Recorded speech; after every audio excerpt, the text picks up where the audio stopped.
Dan was dead. Okay, and Wyatt is a good man, probably one of the best men I know, now dead. Before I'd left, they were already starting what they call a 9-line, which is a medevac request. They're sending out a medevac request, then all of a sudden it's not a medevac request. All of a sudden we had a helicopter show up because, like I told you, it was a large precipice and a sheer drop. So the helicopter just came up from the drop. They had dropped netting, which is like cargo netting. It's like squares. We were told we had to bundle him up. And we get another bigger helicopter. But it's almost like a Jolly Green Giant used to look back in the day that could get, through this area. Because the mountains, you gotta remember, Chinooks could only go in certain places because they had enough lift. Mm-hmm. And so we got him on there. The thing was too big. We couldn't move it. It smelled worse than a skunk. A corpse that's been around for a while. Really fell. Oh, it was like a combination because of the,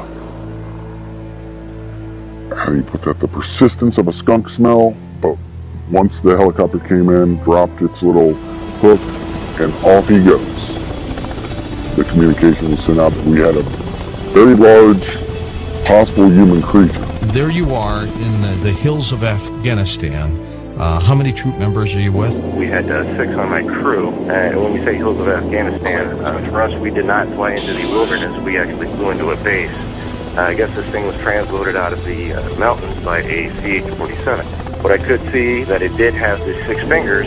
I remember taking my foot up and placing it up next to its foot, and it was extremely large. We estimated at about 12 feet, give or take. What I can tell you is the weight of the thing. Basically, it was approximately 1,500 pounds when it was getting on the aircraft. Now, if you take away the pallet weight and all the rigging that we had to hold this thing down, we figured it was around 1,100 pounds. Of course we're upset. That's a given, okay? We lost a very good guy. But add to that, you're discussing something that even in our after action report, they're saying rewrite it. And we had to rewrite it the way they wanted.